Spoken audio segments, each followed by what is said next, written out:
He knew his children had abandoned him long before the train doors closed, but nothing prepared Thomas Miller for hearing his own son say, "Figure it out yourself, Dad."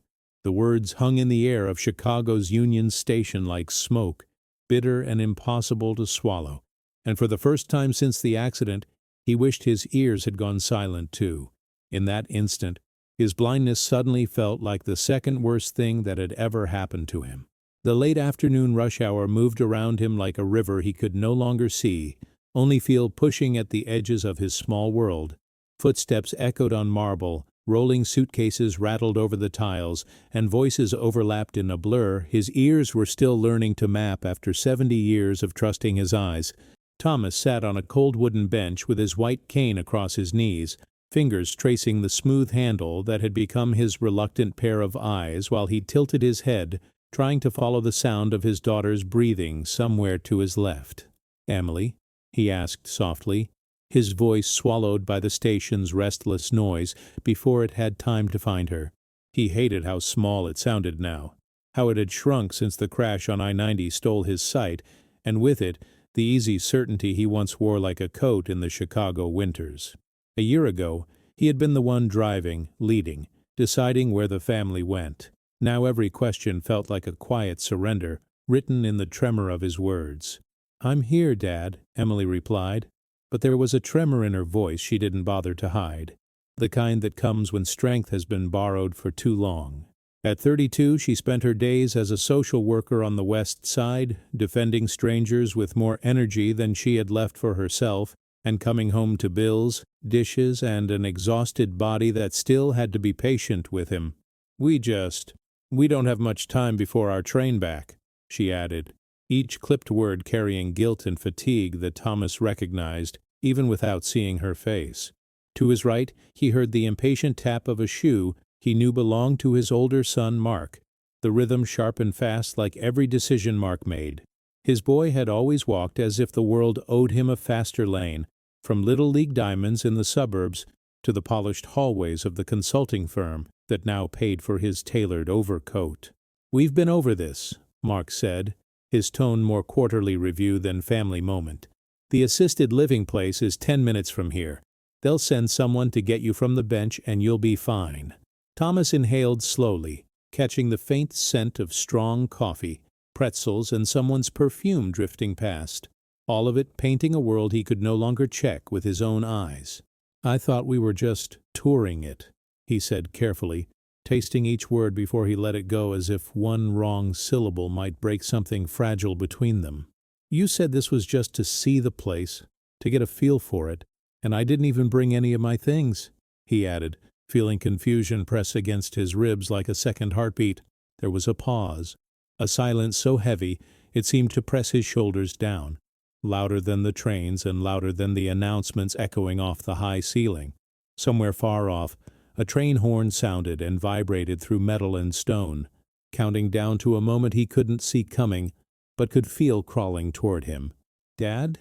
Emily began, then stopped as if the rest of the sentence had splintered in her throat, and when she finally continued her voice was softer, almost pleading, as she whispered, "We can't keep doing this the way it's been."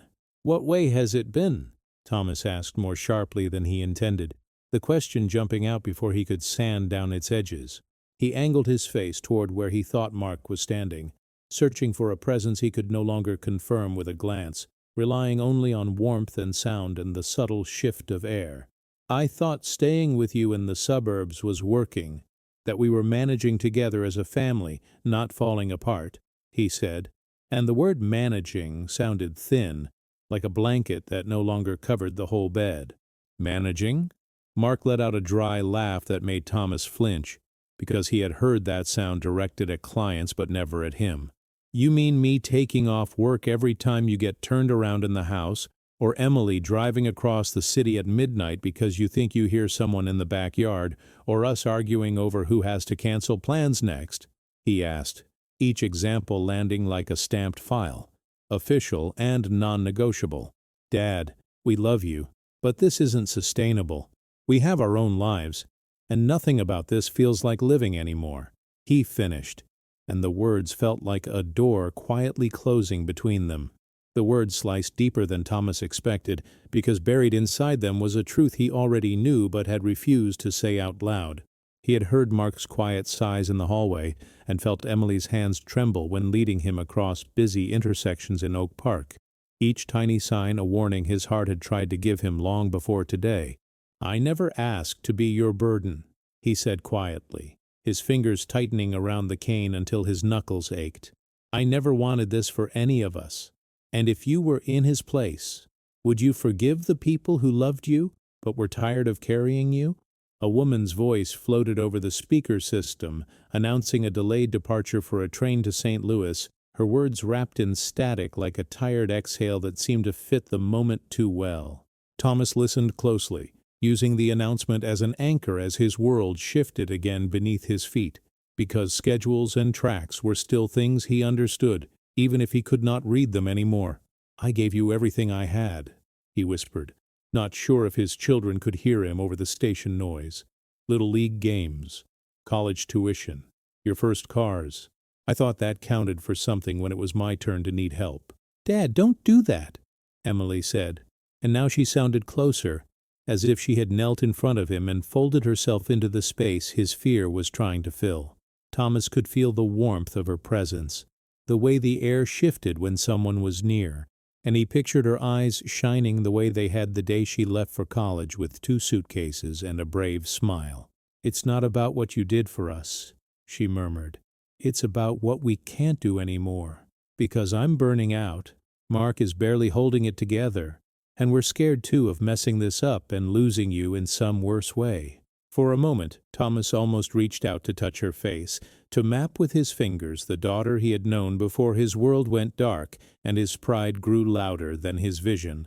Instead, he gripped the cane like a lifeline, every callus on his palm a reminder of years spent working double shifts at the factory so his kids could live easier than he had. "So, this is it?" he asked, his voice rough. "You bring me to the station, sit me on a bench, and hand me off to strangers. That's the plan you made without me?" And nearby a child laughed, the clear sound slicing through the tension like sunlight, through blinds and making the whole scene feel even crueler. He turned instinctively toward the child's laughter, imagining a small boy holding his father's hand the way Mark had once held his at Wrigley Field, trusting every step on the crowded stairs up to their cheap seats. A memory flashed of climbing those concrete steps, his larger hand wrapped securely around his son's smaller one, promising without words that he would never let him fall, no matter how steep the climb. "If this moment hits you," Thomas thought bitterly, "tell me, who would you trust when your whole life suddenly depends on someone else's patience?" And the question echoed inside him louder than the station announcements calling out trains and cities he would never see again. The minutes stretched while the station kept moving around them, as if nothing important were happening on the worn bench by track 12. Somewhere behind him, a suitcase zipper rasped open then shut. A baby cried, and a wheeled cart squeaked by, the driver humming to some country song leaking from his phone. "Dad," Emily finally exhaled, as if dropping a secret she had carried for too long. "We already signed the papers. They're expecting you tonight. They know you're blind, and someone from the home will meet you right here and walk you the rest of the way." And as the boarding call for Mark and Emily's train echoed through Union Station, the word "signed" hit Thomas like a physical blow, and he realized his future had been decided without him, as unfamiliar footsteps stopped right in front of his bench, and what he heard next froze him in place. Thomas didn't move, not even when the air shifted as the stranger stepped closer. Instead, his mind tore backward, pulled into the kind of memories that arrive without permission, the ones that bruise on the way in. He felt the bench beneath him, solid and cold. But suddenly he was 28 again, standing in his first small house in the Chicago suburbs, holding baby Mark against his chest, while snow tapped gently against the windows. That night he had whispered promises to a sleeping infant who couldn't hear them, promises he never imagined would one day be so easily forgotten. He remembered the feeling of Mark's tiny hand curling instinctively around his finger, gripping with all the trust in the world. Thomas had cried then, surprised by the intensity of it, by how much he wanted to give this child a life better than his own. He would work any shift, miss any sleep, carry any burden if it meant his son would grow up safe. The irony of that vow struck him now like a slow, cruel punch. Years later, he could still hear 5-year-old Mark calling, "Daddy, look at me," as he biked down their quiet cul-de-sac without training wheels for the first time. Thomas had sprinted after him, laughing, yelling praise into the summer wind. He had been the kind of father who showed up for everything, from lost tooth celebrations to PTA meetings, even when overtime at the factory left him aching and bone-tired. Emily's memories drifted in differently, softer, filled with ballet recitals and watercolor sunsets from the porch swing. She had always been the gentle one, the child who noticed when he came home limping, the one who pressed her small hand to his knee and whispered, "Daddy, does it hurt?" Her kindness had been his compass on the hardest days, and now she was abandoning him at a station bench, her compass spinning in fear instead of love. The accident replayed in his mind next, the blinding flash, the crunch of metal, the smell of gasoline and burning rubber. A truck had swerved on black ice, hitting his car square on the driver's side. He woke in the hospital to voices speaking softly but urgently, to light that didn't match the shapes he could hear around him. When the doctor finally said the words, "optic nerve damage," Thomas felt his world tilt permanently off its axis. His children had cried beside him then, gripping his hands, kissing his forehead, swearing they would get through it together. He had believed them, not because he needed to, but because trust was the only thing he had left. Now that trust felt like a cracked floorboard beneath his feet, ready to splinter at any step. He remembered the first night in Mark's house, only days after leaving the hospital.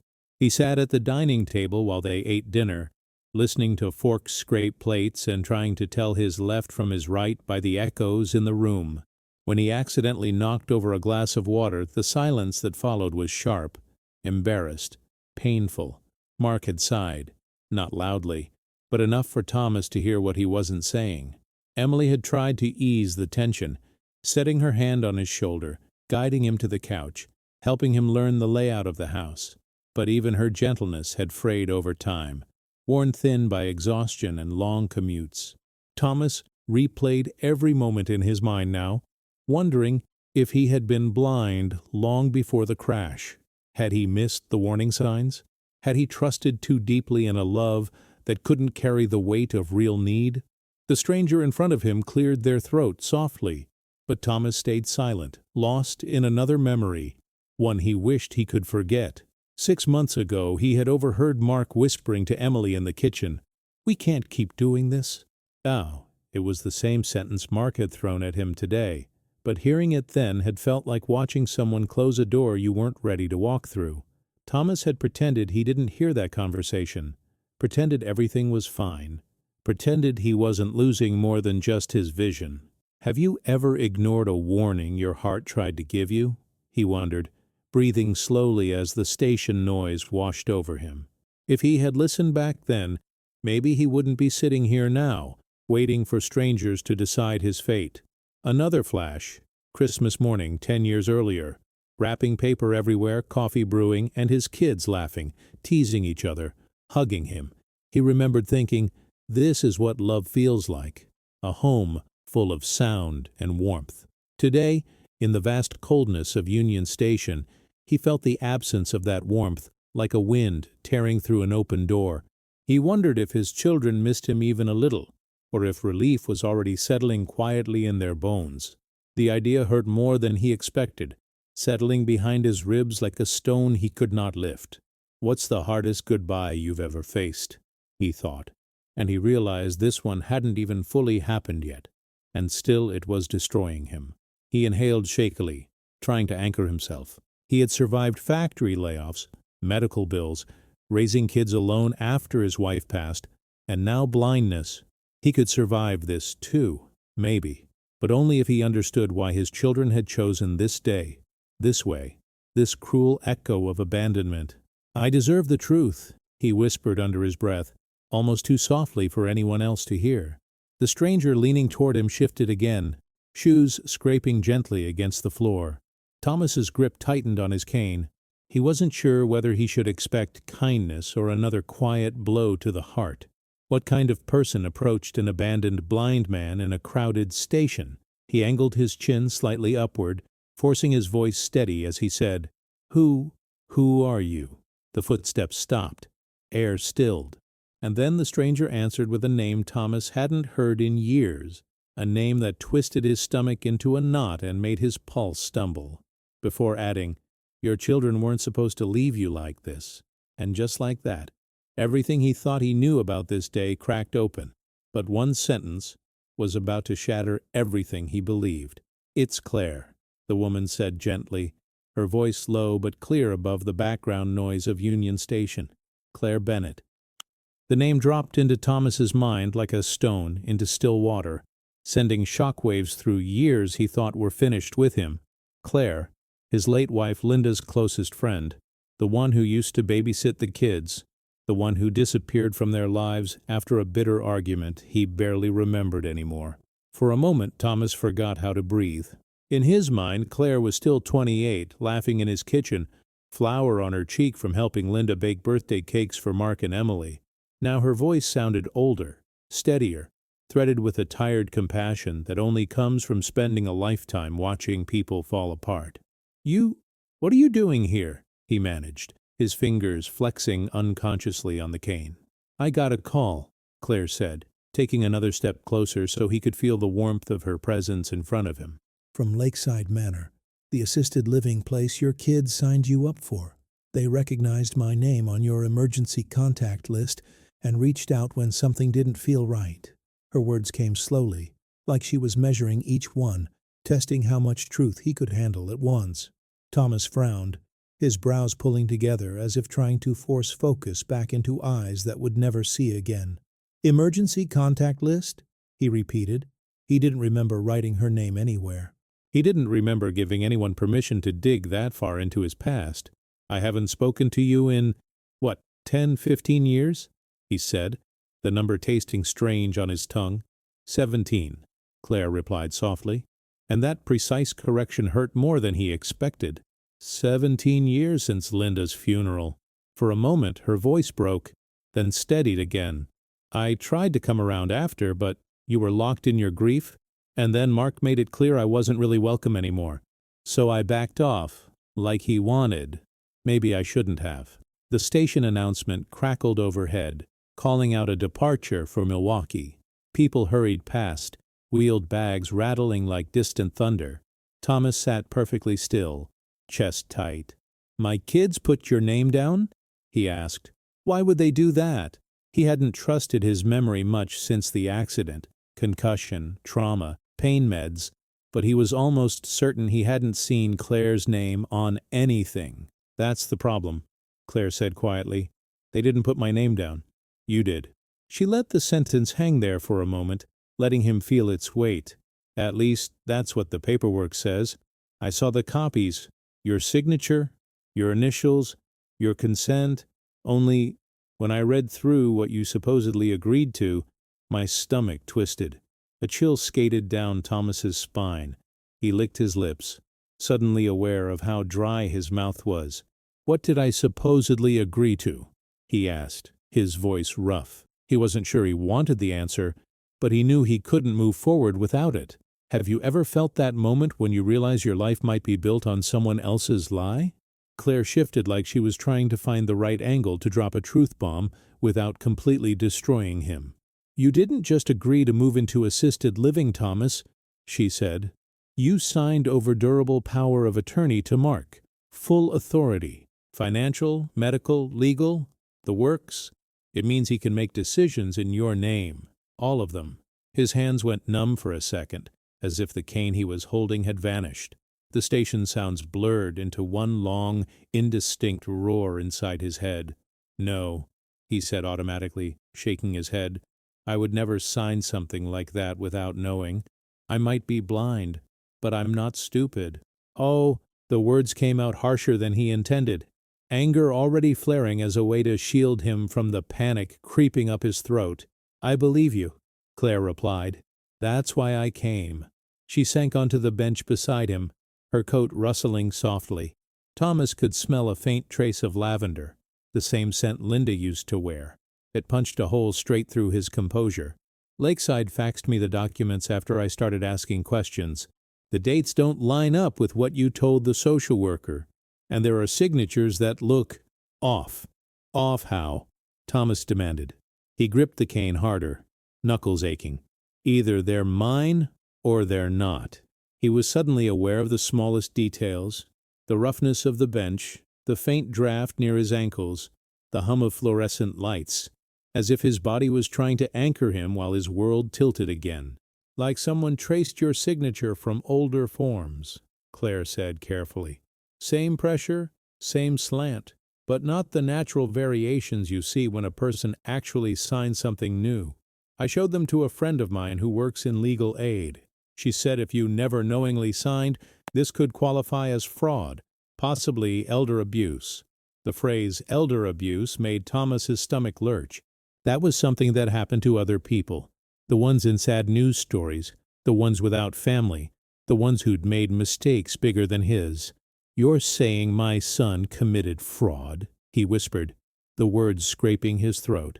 "That Mark, the boy I raised, the man I paid to send to college, forged my name? I'm saying something isn't adding up," Claire answered. "And Lakeside is nervous. They don't want to be caught in the middle of anything shady.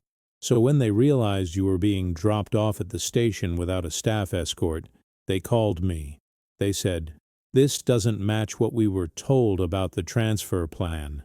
She paused, letting him absorb that. "Your children were supposed to bring you directly to the facility. Instead, they left you here alone." The words hit harder than he expected because he could hear the intention behind them. This wasn't a misunderstanding. It wasn't stress. It was a choice. "If you were in his place," the narrator in his head whispered, "would you forgive your own children for this?" The question lodged deep, a splinter he doubted he'd ever fully remove. Thomas pressed his free hand flat against the bench, feeling for something solid. "They told me someone from the home would meet me here," he muttered. "Said it was all arranged. Said I'd be fine. I thought—" He bit off the rest of the sentence. He had thought they were doing their best. He had thought they were still on his side. Why would they lie like that? "You know why," Claire said softly, and he hated how quickly the truth rose up in his chest in response. Money, time, freedom, fear. All the quiet, ugly words that creep into the cracks of a family when one person suddenly requires more than anyone feels they can give. "You have the house, the pension, the insurance," she went on. "With power of attorney they can move everything around without asking you. But if you end up somewhere safe with staff and eyes on you, someone might notice something's wrong." The station lights buzzed faintly overhead. A baby wailed. A group of teenagers laughed too loudly as they rushed past. The world kept spinning while Thomas sat frozen on the bench, the realization slowly spreading through him like ice.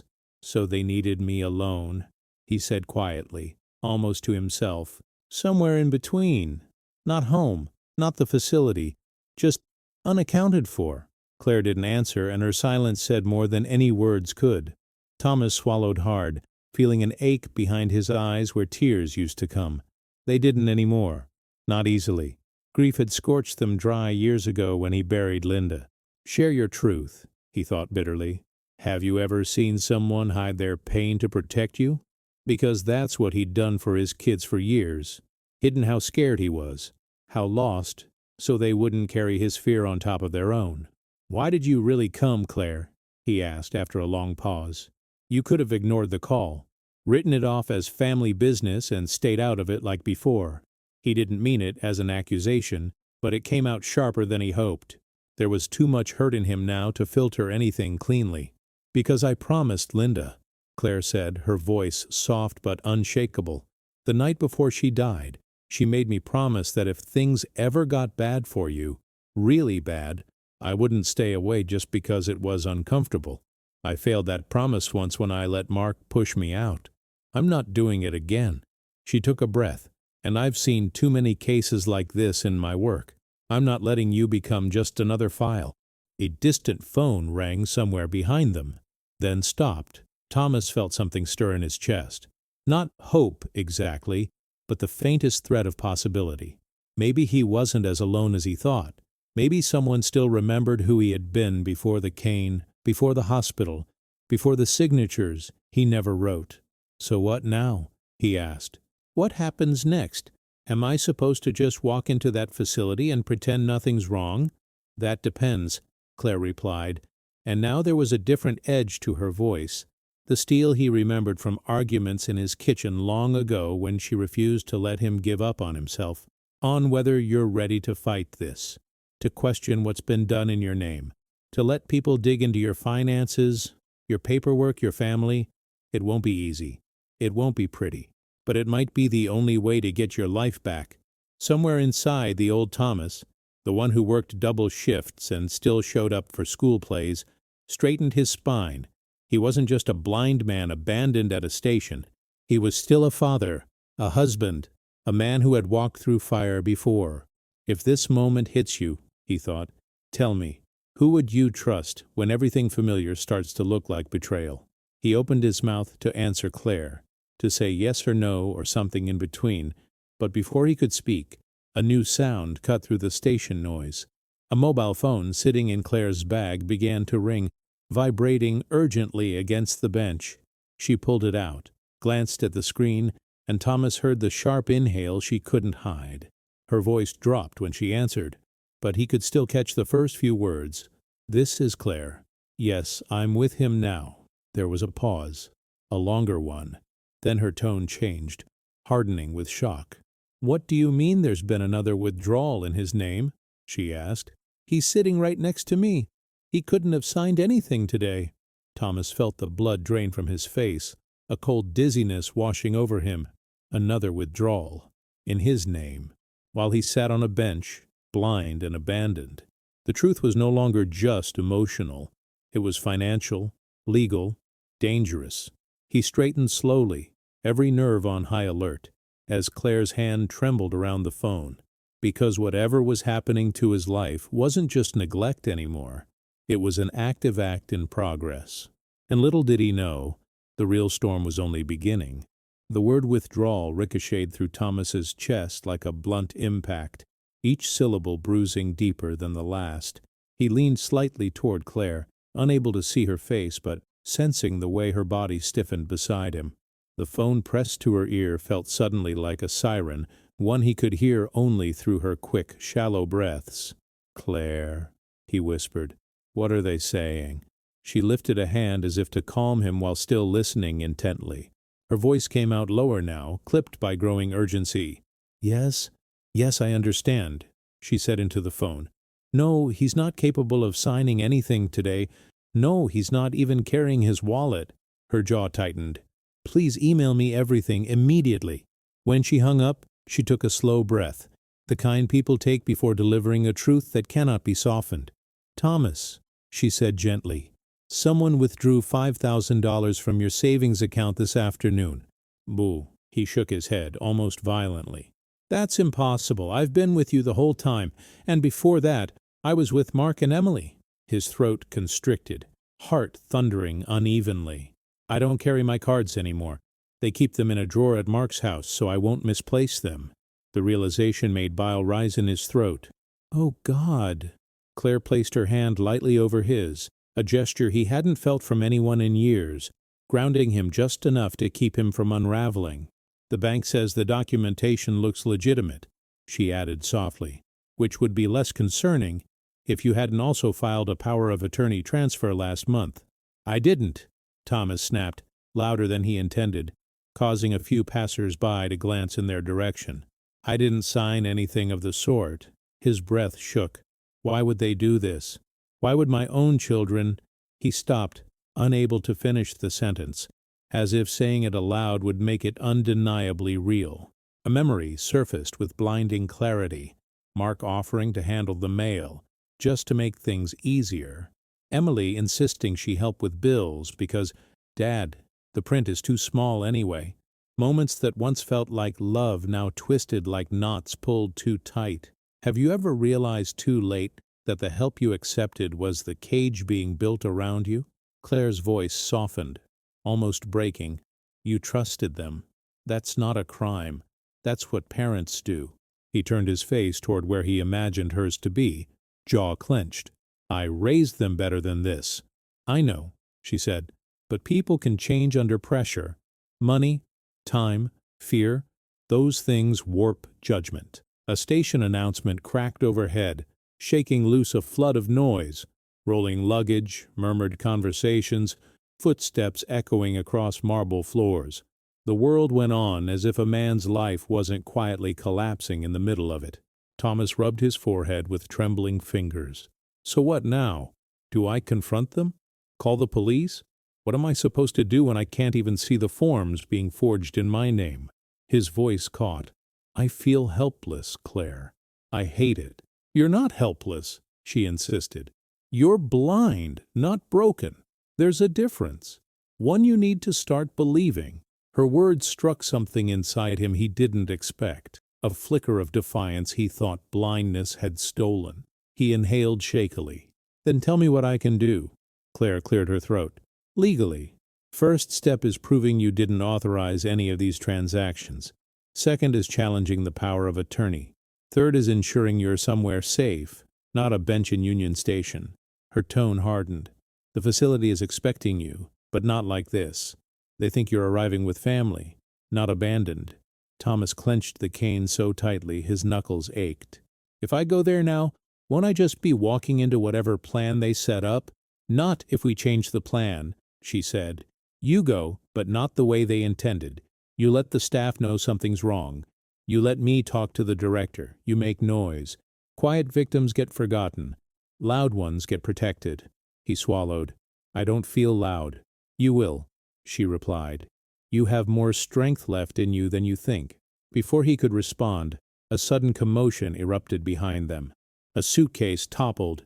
Someone shouted. A man cursed under his breath. Claire turned sharply, instinctively shielding Thomas with her arm. He felt the shift in the air, the tension, the urgency, even before she spoke. What's happening? He asked, gripping the cane as if it were a weapon. But Claire didn't answer. Not at first. Her breath hitched, just slightly, in a way that made Thomas's heart drop. Someone was approaching. Fast. A heavy pair of boots thudded across the floor toward them. Then another set, lighter but equally hurried. Voices argued under their breath. Male, urgent, tense. Thomas's stomach twisted. Were they just commuters? Or something else? Claire leaned closer, her voice a whisper only he could hear. Thomas, don't panic. But I think, before she could finish, a firm hand clamped down on Thomas's shoulder from behind. He froze.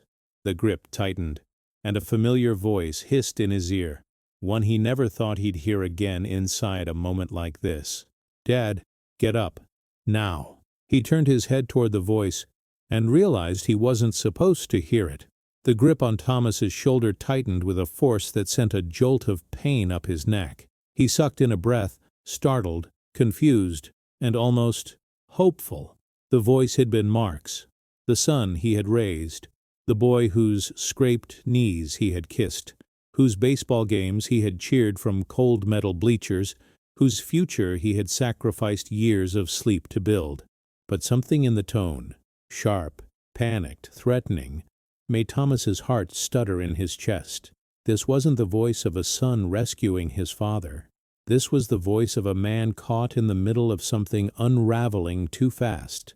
Mark? Thomas whispered, his voice trembling with equal parts relief and fear. What are you doing here? Mark didn't answer the question. Instead, he leaned down, his breath hot and angry against Thomas's ear. Stand up, he ordered, low enough that only Thomas could hear. Now. We're leaving. Right now. Claire immediately rose from the bench, stepping between them with a suddenness that surprised even Thomas. Mark, what the hell are you doing? She demanded, voice sharp as broken glass. You don't get to bark orders at him like that. Mark ignored her entirely. His hand clamped tighter, fingers digging into Thomas's shoulder as if trying to pull him to his feet by force.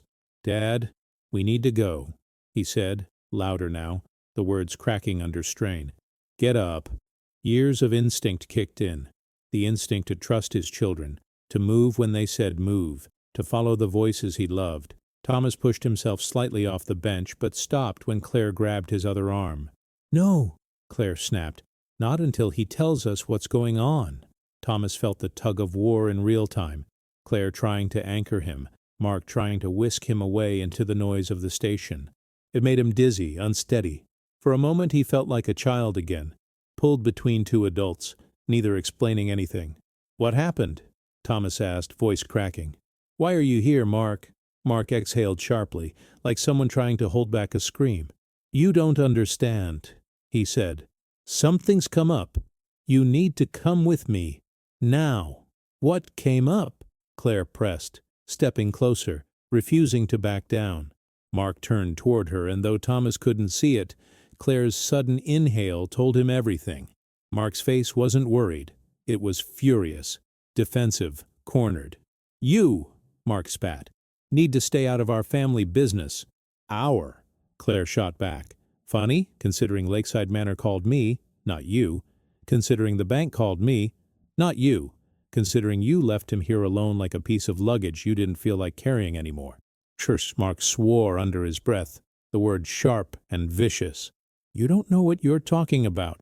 "I know enough," Claire replied. "I know someone withdrew $5,000 from his account today." Thomas felt Mark freeze behind him, just for a moment. A stillness that said everything. Then Mark's voice came out too fast. "What? That's ridiculous. Dad must have—" "He's been with me all afternoon," Claire cut in. "Try again." The silence that followed was suffocating, thick, electric. Thomas felt his son's hand slip from his shoulder, felt the shock radiating from him like heat, and then, worse, felt the way that shock quickly morphed into anger, not at the situation, at being caught. "Dad," Mark said, voice trembling now, "you need to come with me. We'll talk in the car." "I'm not going anywhere without answers," Thomas whispered. "Tell me what's going on." Mark ran a hand through his hair. Thomas could hear the rough scrape of fingers over a wool coat. "This isn't what it looks like," he said. "You don't understand the pressure we've been under. You don't understand what it's been like." "What you've been under?" Thomas snapped, his own anger finally cracking through the fear. "I'm blind, Mark.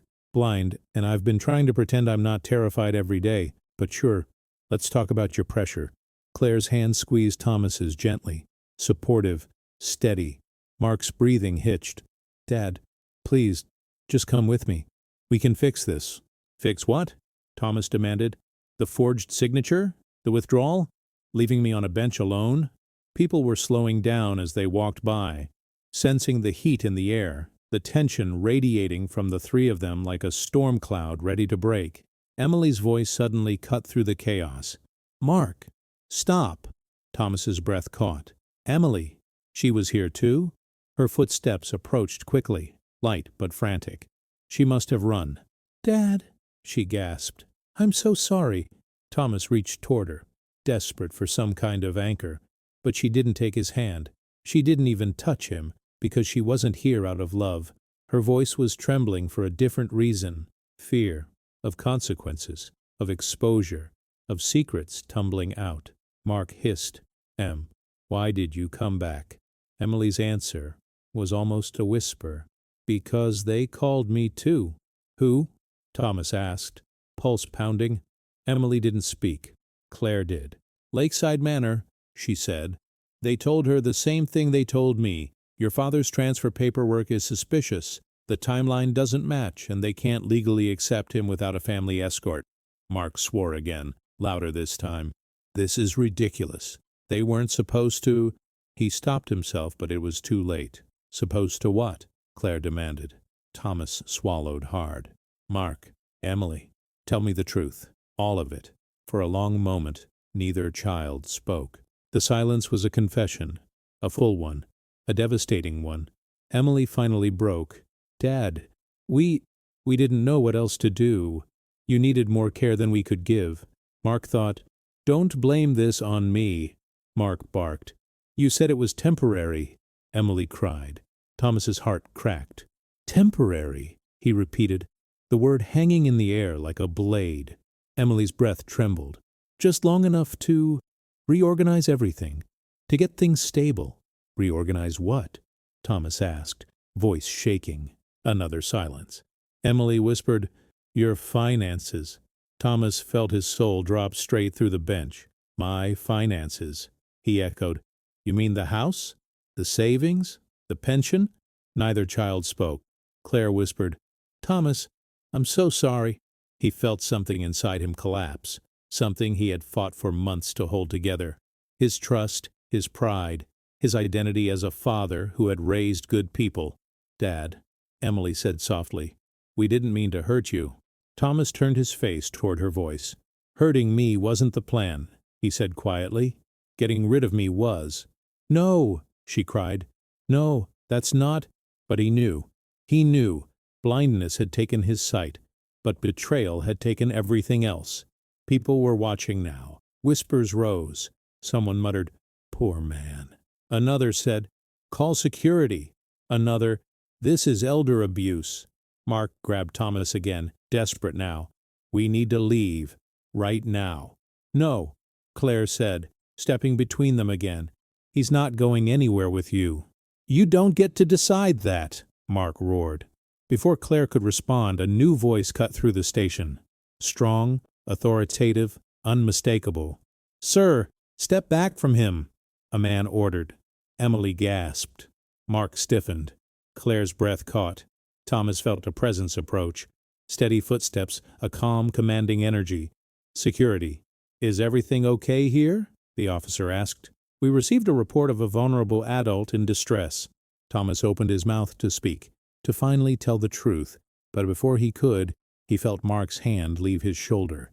And then he heard it. Footsteps. Fast. Running. Away. His son was fleeing. Emily cried out, Mark, stop! But Mark didn't stop.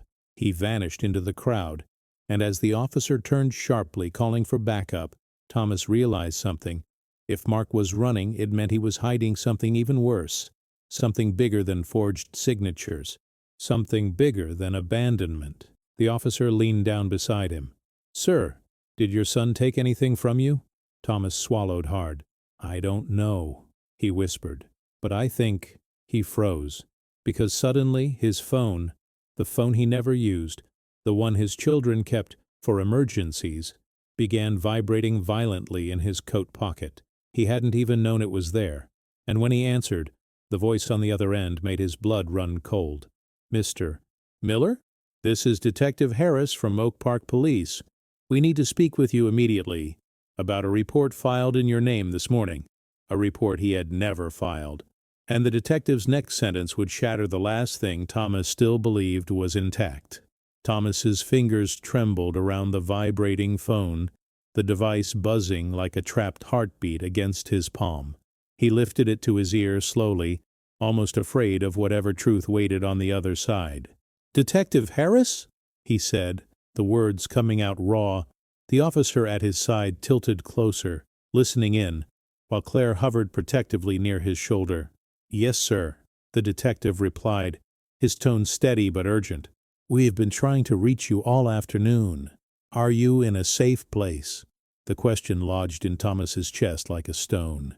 Safe? He was blind, abandoned in a crowded station, and the only people still standing beside him weren't even his children. I think so, Thomas answered. I'm at Union Station with a friend, and with security. The detective exhaled audibly, a sound filled with both relief and tension. Good. That's good. Mr. Miller, we received a report this morning, a report filed under your name, a mandatory welfare concern claiming you were being neglected and financially exploited by someone close to you. Thomas's breath hitched, heart thumping hard enough that he felt it in his throat. I didn't file that report, he whispered. I didn't file anything. I suspected as much, Detective Harris replied. That's why I need to confirm something. Do you have any reason to believe someone in your family is misusing your finances or making decisions without your consent? The question made Thomas's stomach twist. He heard Claire shift beside him, felt her hand settle gently on his arm. Yes, he said softly. I think so. Thank you for your honesty, the detective said. We're looking into a series of transactions, withdrawals, transfers, and a notarized document that may be fraudulent. Some of it was flagged by your bank earlier today." He paused. "Mr. Miller, I know this is difficult, but have you spoken to your son recently?" Thomas felt his pulse falter. "He was just here," he whispered. "But he ran." There was silence on the line. Heavy, loaded. "That aligns with what we've learned," the detective murmured. "We've received information that suggests your son may be involved in decisions made in your name, decisions that were never actually yours." Thomas's hand tightened around the phone. Betrayal carved its way through him like a cold blade. "Detective," he said, voice breaking. "I raised him. I trusted him. I thought I was doing what any father should do." A lump swelled in his throat, hot and constricting. "Tell me," he said quietly, "if you were in his place, would you forgive someone who stole pieces of your life while pretending to care for you?" It wasn't a question for the detective. It was a question to himself, to the universe, to anyone listening with a heart still intact. The officer beside him leaned closer. "Sir, do you want us to file a protection notice on your behalf?" he asked. "We can make sure your son can't access you until we sort this out." The idea made Thomas dizzy, not because he didn't want protection, but because he couldn't believe it had come to this. "Let's talk to the detective first," Claire said gently. "Let's understand the full picture." "Mr. Miller," Detective Harris continued, "there's something else you need to know. A neighbor of your son contacted us earlier today. They were concerned after overhearing an argument last night between him and your daughter." Thomas's heart thudded painfully. "An argument about what?" he asked. The detective's voice sharpened. "About money. Specifically, about how long they could keep this going before someone noticed." The phrase struck Thomas like a physical blow. Claire gasped softly beside him, pressing her hand to her mouth. The officer's expression darkened, and Thomas, he felt something old and powerful stir inside him, something that had gone quiet after the accident. Anger. Real anger. The kind that comes from deep betrayal. But beneath the anger came something unexpected. Clarity. A fragile spark of strength he hadn't felt in a long time. "Detective," he said, voice steadier than he expected. "What do you need from me?" "Right now," Harris replied, "stay where you are. Don't leave with anyone but law enforcement or someone you explicitly trust. I'm dispatching officers to your location. We'll take a statement, review your documents, and ensure you're protected tonight." Protected. The word wrapped around him like a fragile thread of hope. After months of feeling like a burden, a problem, a complication in someone else's agenda, the idea of being protected felt almost foreign. Claire squeezed his hand. "You're not alone anymore, Thomas," she whispered. "Not tonight." He swallowed the lump in his throat. "Thank you," he said to the detective. "I'll stay right here." "Good," Harris replied. "One more thing. Whoever filed the report this morning, pretending to be you, mentioned that you feared for your safety, that you were being pressured to make financial decisions you didn't understand. Did you tell anyone that?" Thomas froze. "No," he said softly. "No, I haven't told anyone that." Claire's voice dropped. "Then someone else is trying to help you." The realization washed through him like a warm tide. Someone had seen, someone had known, someone had cared enough to act. "Who would do that?" he murmured. "Could be a neighbor," Claire said. "A social worker, a friend, someone who noticed changes. People pay more attention than you think." Thomas exhaled, relief mixing with disbelief. The idea that someone, anyone, had stepped in filled him with a hope so fragile he was afraid to touch it. "If this moment hits you," he thought, "tell me, who would you trust if the world suddenly offered you a second chance at safety?" A soft ding echoed through the station. An email notification from Claire's phone. She opened it quickly. "Thomas," she said, voice rising, "the bank documents just came through." Papers rustled as she scrolled. "These signatures are absolutely forged. A first-year law student could see it." The officer stepped forward. "Ma'am, may I see that?" Claire handed him the phone, and his eyebrows shot up. "Yeah," he muttered. "This is bad. Really bad. Whoever did this wasn't even trying to hide it." Thomas leaned back, overwhelmed, dizzy, heart pounding. But beneath the fear, he felt something ignite. Something like courage. Something like the beginning of a fight he hadn't known he still had in him. Then Claire's phone dinged again. Another email. A new message. She opened it. Her breath caught. "Thomas," she whispered, "you need to hear this." "What is it?" he asked. She swallowed. Hard. "It's from Lakeside Manor. They reviewed your intake file and found a sealed envelope attached to your documents." "A sealed envelope?" Thomas repeated. "From who?" Claire lifted the screen closer to him even though he couldn't see it. Her voice trembled. "It's addressed to you," she said. "Signed by your wife." Thomas's world stopped. His breath vanished. His fingers went numb. Linda. His Linda. Gone 17 years, and still somehow reaching for him. The officer leaned in, eyes wide. "What does it say?" Claire swallowed again, tears filling her voice. "They haven't opened it.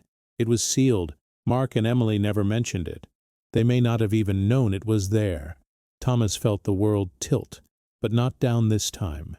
Not into darkness. Into something else. Something painfully bright. A message from Linda. Hidden. Waiting. Protected. "Claire," Thomas whispered, "what do we do?" "We get you there safely," she said. "Tonight. With the police. And we open that envelope. Whatever your wife left for you. Whatever truth she wanted you to have. It's time." Before he could respond, the officer's radio crackled. "Unit 12, be advised.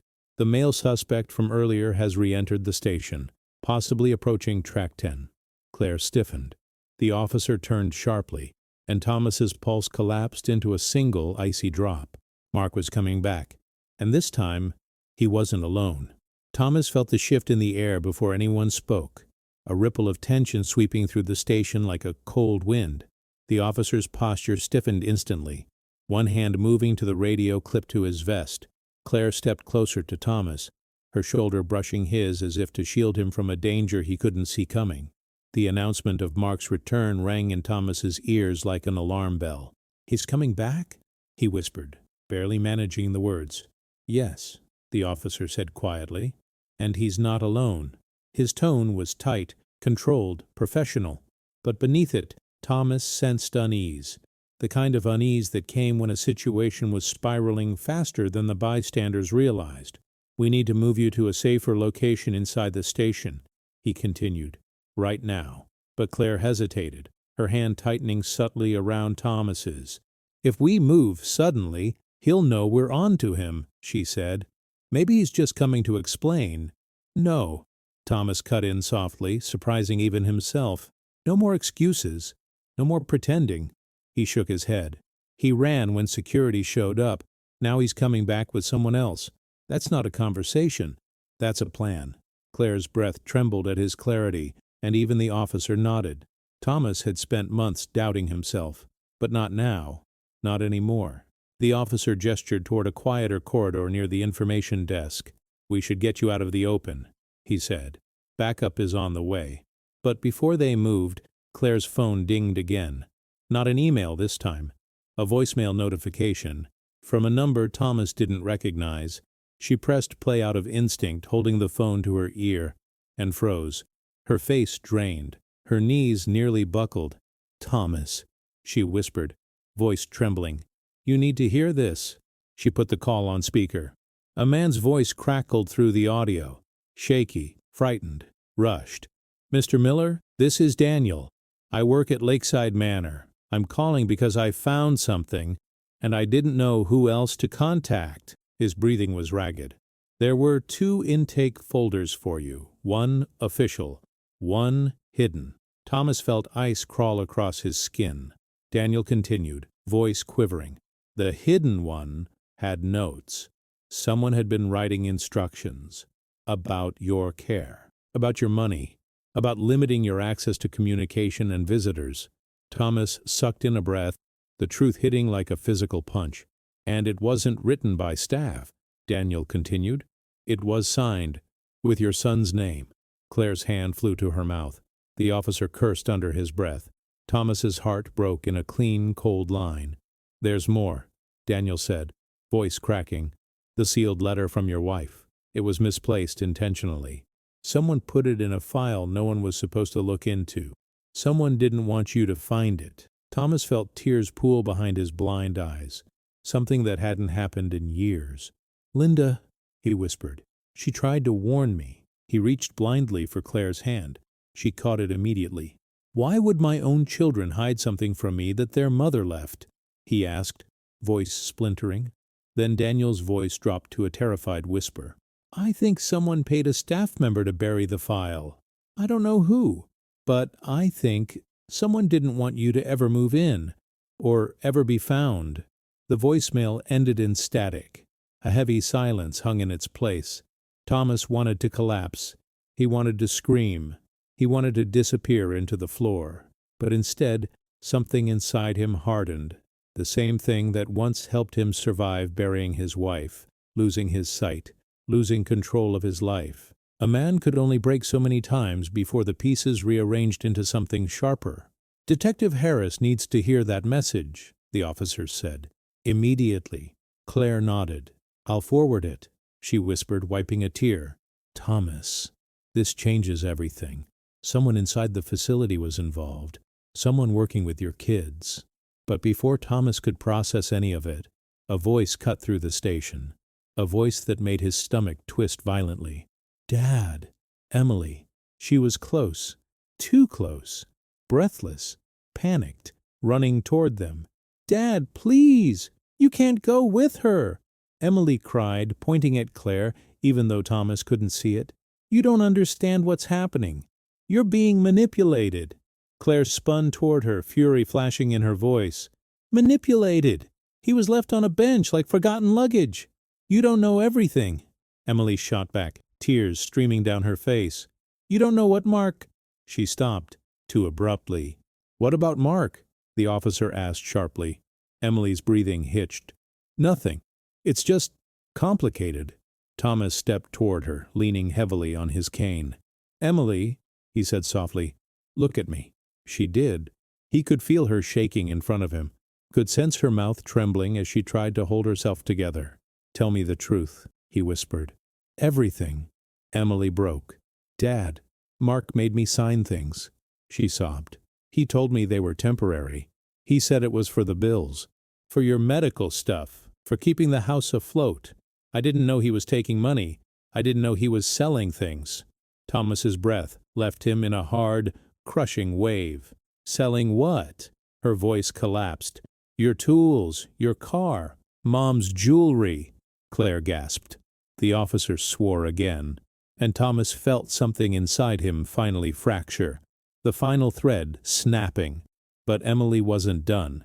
And he said you weren't safe with us anymore, that you were getting worse, that you were confused, that you didn't recognize people sometimes, that you'd signed things and forgotten.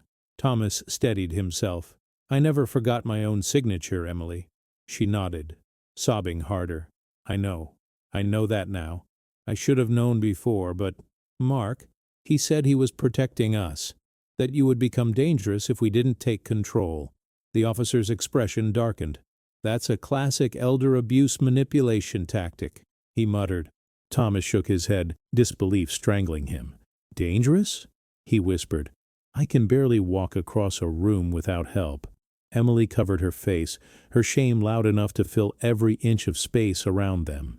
And then, footsteps, heavy, determined, coming toward them. Thomas turned his head instinctively.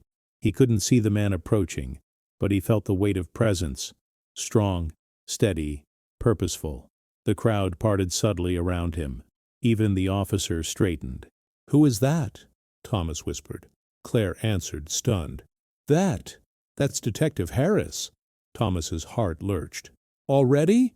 The detective reached them in seconds, his badge catching the station lights. His voice was controlled, serious but not unkind. Mr. Miller, we need to get you somewhere private. Now. Why? Claire asked. What happened? The detective glanced around and lowered his voice.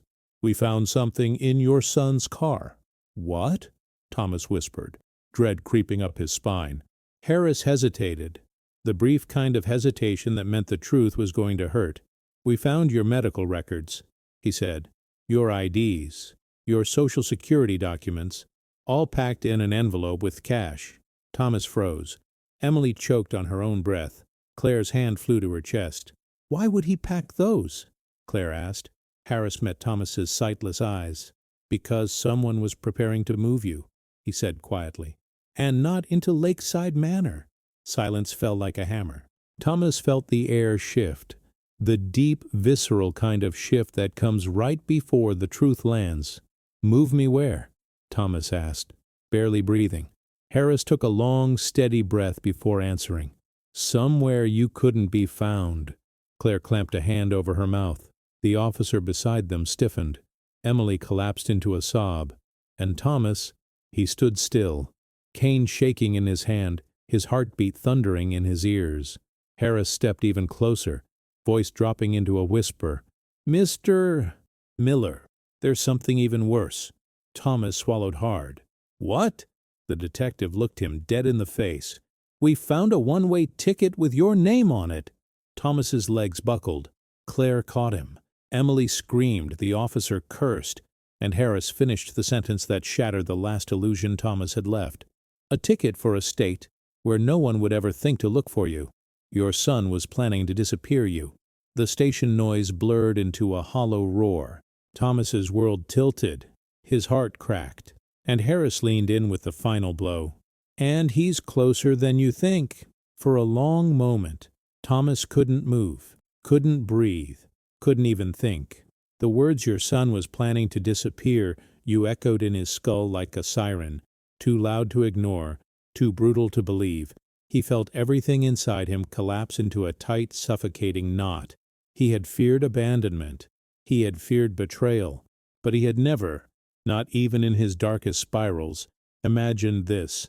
Behind him, Emily sobbed openly, her cries sharp enough to cut through the chaos around them.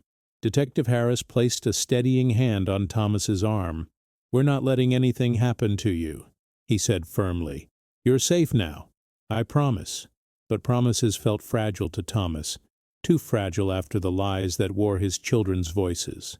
Still, the detective's tone held authority, something solid and unbreakable that Thomas desperately needed to cling to. Claire stayed anchored at his side, brushing her fingers lightly across the back of his hand. "Thomas, we'll handle this. All of it. You're not alone anymore," she said softly. Her voice wavered, but her presence didn't.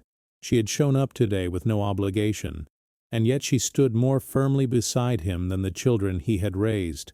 The officer from station security stepped closer as well. "Detective, do we need to move him to a safe zone?" he asked. His voice was low, urgent but controlled. The suspect was reported near track 10. "Yes," Harris said. "We need to relocate immediately. But we can't draw attention. If he sees us moving in a group, he might panic and run again. Or worse." Emily stepped forward, voice shaky. "I can talk to him," she pleaded. "He'll listen to me. He's scared. He's making terrible decisions, but he wouldn't hurt Dad." Thomas turned his head toward her. Even without sight, he could feel her shaking. She wasn't lying. She wasn't manipulating. She was drowning in grief and guilt and fear. "Emily," he said gently, "you can't fix this for him. Not anymore." She swallowed a sob. "But I don't want to lose my brother," she whispered. Thomas inhaled slowly. "I've already lost him," he said, a truth that broke something in both of them. "If this moment hits you, tell me. Which is heavier, losing someone suddenly, or realizing they've been slipping away for years?" Detective Harris spoke again, voice clipped. "Mr. Miller, I need to ask you something critical. Has your son ever expressed resentment about your care? Your finances? The house?" Thomas hesitated. The memories flashed painfully. Quiet sighs, cold tones, conversations behind closed doors. "Yes," he said finally. "But I never thought he'd act on it." Harris nodded grimly. "We see cases like this more often than people realize. When a caregiver becomes overwhelmed or greedy, lines get crossed, sometimes dangerously." The officer from station security lifted his radio, listening to an incoming transmission. "Detective," he said sharply. Suspect was seen heading toward the lower platforms, possibly accompanied by another male. "Another male?" Claire repeated, startled. "Who?" The officer shook his head. Description vague. Black hoodie, jeans, cap pulled low. Thomas felt a chill in his bones. "Someone he's working with?" Detective Harris responded carefully. "We don't know yet, but we're not taking chances." He lifted his radio. "Units 14 and 22. Converge on lower platforms discreetly. Do not engage until I give the signal." The crackle of responses followed. Thomas felt the shift, the slow spreading net of law enforcement closing around the situation. For the first time, justice didn't feel like a distant idea. It felt real. It felt close. Harris crouched slightly so his voice reached Thomas without others overhearing. "We're going to move you to a secured office inside the station. Quietly. Claire will stay with you. The officer will walk beside you. Stay between us. And don't let go of Claire's arm." Thomas nodded. "I understand." He stood gripping his cane. Claire slipped her arm through his. The officer moved to his right, Harris at his left. Together they began to walk. Slow, careful steps across the marble floor. Thomas focused on each sound, the shuffle of a suitcase, the distant rumble of trains, the soft scuff of Claire's boots, grounding himself in the world he could still navigate. "This way," Harris murmured. "We'll take the staff corridor." They headed down a quieter hallway, leaving the noise of the station behind. The hum of fluorescent lights replaced the echo of voices. Somewhere far off, a train horn wailed like a warning. Thomas tightened his grip on Claire's arm, sensing her fear even as she tried to stay steady. After several turns, the group reached a locked staff door. Harris swiped a temporary access card and ushered them inside. "You'll be safe here," he said, "just for a few minutes until we bring my team in." The room was small and quiet, lit by a single flickering bulb. Thomas could hear a ventilation fan humming from somewhere above. He took a step forward, letting his cane tap the floor. Claire guided him toward a chair. "Sit," she said softly. "Just breathe." He lowered himself slowly, heart still hammering. Emily stood near the wall, hugging herself, her breath coming in shaky bursts. "Dad." "I'm sorry," she whispered. "I should have stopped this. I should have told someone. I was scared of losing him, but I never wanted to lose you." Thomas reached out, and she took his hand, gripping it like a child. "Emily," he said quietly, "you're here. That's what matters now." Her sob told him she believed him, even if she didn't feel she deserved forgiveness yet. Detective Harris stepped aside to speak quietly into his radio. The officer stood by the door, vigilant. Claire stayed close to Thomas, her hand resting on his shoulder like a guardian. For the first time all day, Thomas felt a sliver of safety, a small fragile island in a storm. Then Harris turned back toward them, face grim. "We've located Mark," he said. "He's on platform C. He's on foot, moving quickly. We're surrounding the area." Thomas exhaled shakily.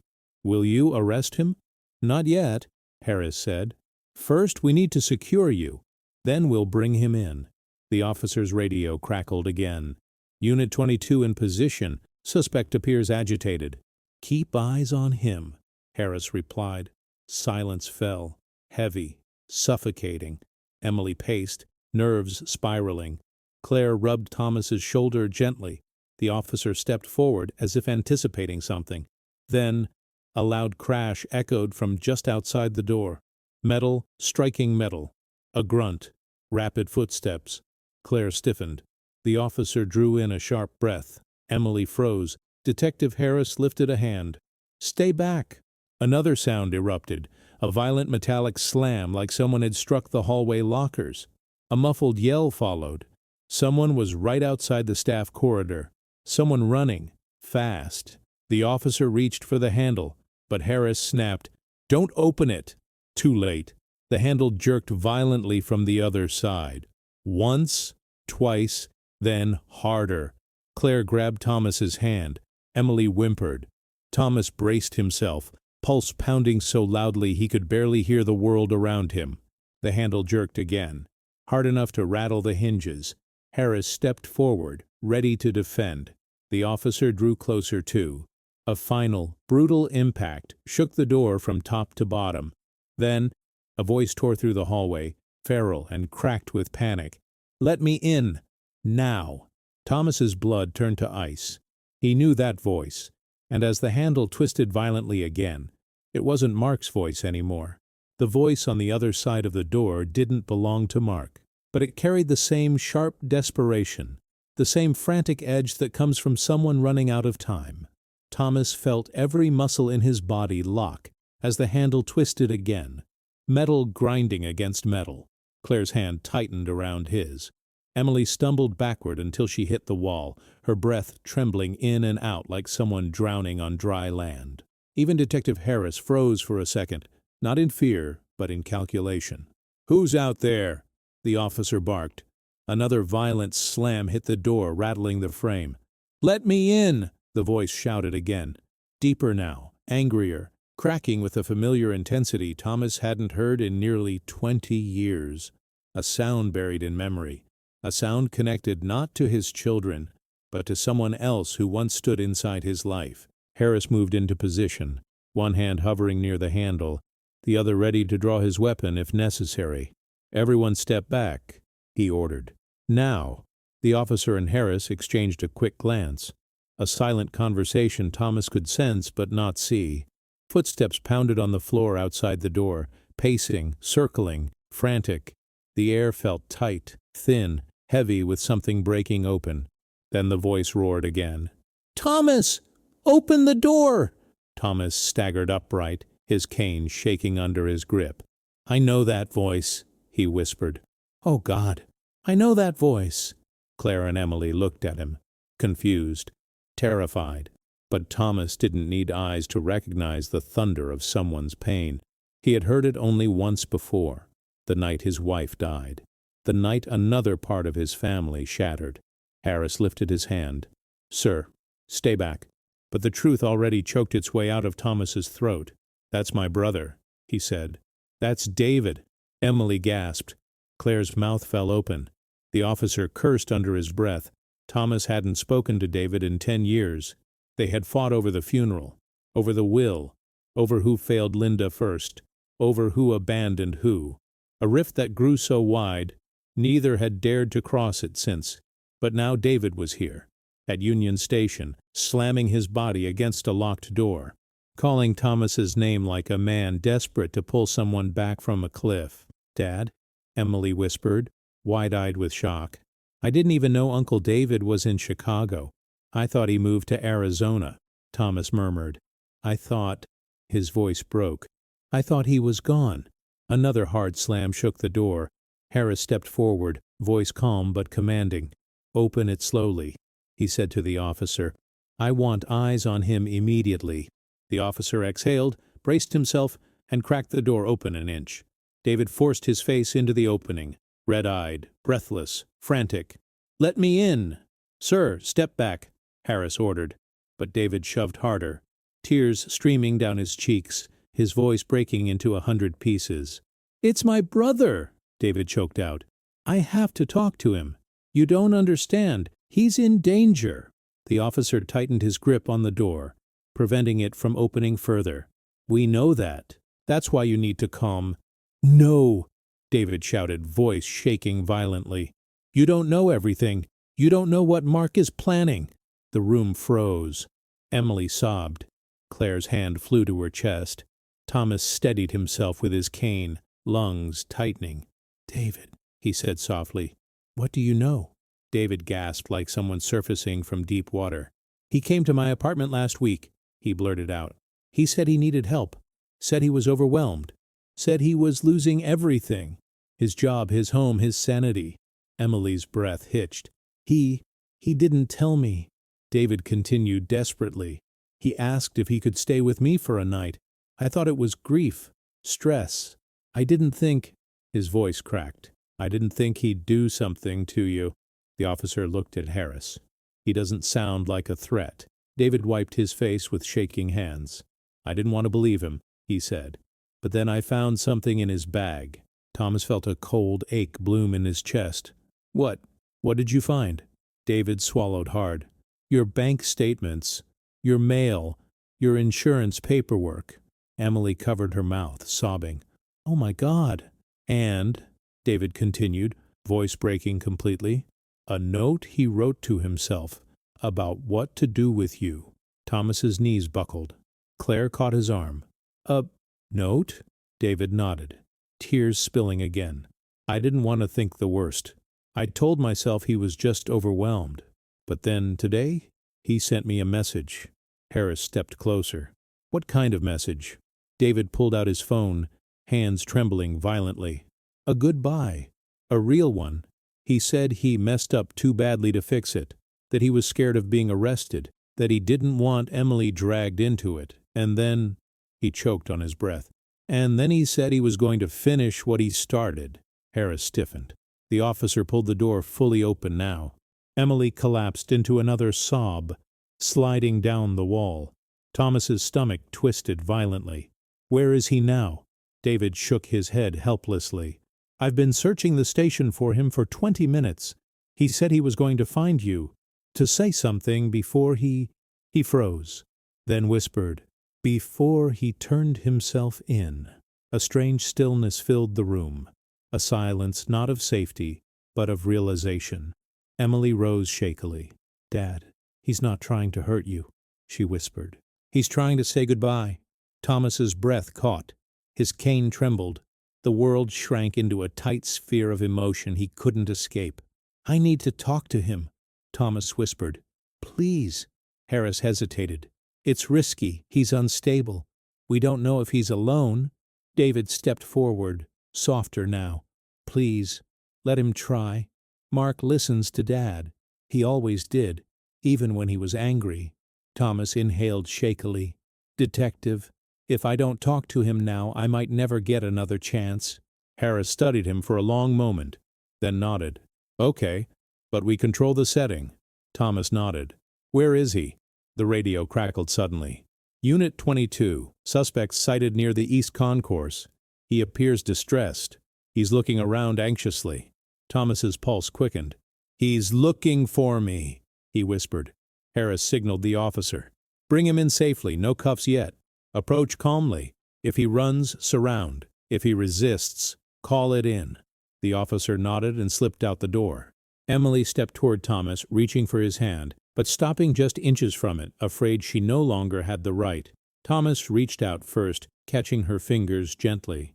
You're still my daughter, he whispered. She broke again, but silently this time. Minutes crawled by. Footsteps echoed distantly in the hall. Claire stayed by his side. David paced like a man waiting for a verdict. Emily cried quietly against the wall. Harris monitored the radio with a tension that seeped into the air. Then, footsteps. Closer. Slow. Unsteady. Thomas's heart thudded painfully. Someone stopped outside the door. Just one person, breathing hard. Bring him in, Harris said quietly. The handle clicked. The door opened. Softly. Thomas lifted his head. He didn't need eyes to feel the weight of guilt in the air. He didn't need sight to recognize the breath of his firstborn son. Mark stepped into the room, hands trembling, face wet with tears. Shoulders collapsed under the weight of consequences and regret. Dad, he whispered. Thomas gripped his cane. Emily stopped breathing. Claire stood frozen. David closed his eyes. Harris watched every flinch. Mark took one step forward, then another. I'm so sorry, he whispered. I never meant. I didn't know how to stop. Thomas's throat tightened. Mark, his son, broke, collapsing to his knees. Dad, I ruined everything, he cried. I ruined you. I ruined Emily. I ruined myself. I don't deserve forgiveness. I just wanted to tell you that He stopped, breath catching, eyes widening, because something behind Thomas shifted. A presence none of them had noticed. David's eyes flew open. Emily gasped. Claire flinched. Harris reached for his weapon. Thomas turned his head instinctively, sensing a movement where no one should be standing, and the detective whispered, We're not alone in this room. The room fell into an instant, breath-tight silence. Harris's voice, though low, hit the air like a bell. Thomas, still seated in the center of the small staff office, felt every heartbeat inside that silence. His own, Emily's, Mark's, David's, even Claire's. But when Harris said, "We're not alone," he wasn't speaking of danger. He stepped aside, and someone emerged from the far corner of the room, a woman in a navy blazer, mid-50s, with a badge clipped to her lapel, and a softness behind her stern gaze. "My name is Sarah Lindstrom," she said gently. "I'm a social worker with Adult Protective Services. We've been reviewing your case since this morning, Mr. Miller." Her voice was calm, warm, and steady, the kind of voice that carried light into dark places. "Detective Harris called me when he realized the scope of what's been happening." Her eyes moved to Thomas, not with pity, but with understanding. "I'm here to make sure you aren't just protected, but heard." Thomas exhaled slowly, letting the meaning settle in. For the first time since the crash that stole his sight, he felt the presence of someone who wasn't tied to obligation or guilt, someone who wasn't overwhelmed or afraid or quietly drowning in resentment, someone who was simply here to help. "Thank you," he whispered, and he meant it more than almost anything he had ever said. Sarah approached carefully, moving into the space with the grace of someone who understood trauma like a second language. "Mr. Miller," she continued gently, "you've been carrying too much alone. Today begins the process of shifting that weight off your shoulders." Her tone softened even further. "No one should ever navigate betrayal or loss without support." Emily stepped forward, tears shimmering across her cheeks. "I'll help," she whispered. "I don't care what it takes. I want to make things right. I want to be here for him." She reached for Thomas's hand, and this time she didn't stop halfway. Thomas let her take it, feeling her desperation, but also her sincerity. Her fingers trembled, but they held firmly, like a daughter remembering who she was always meant to be. David stood on Thomas's other side, voice thick with remorse.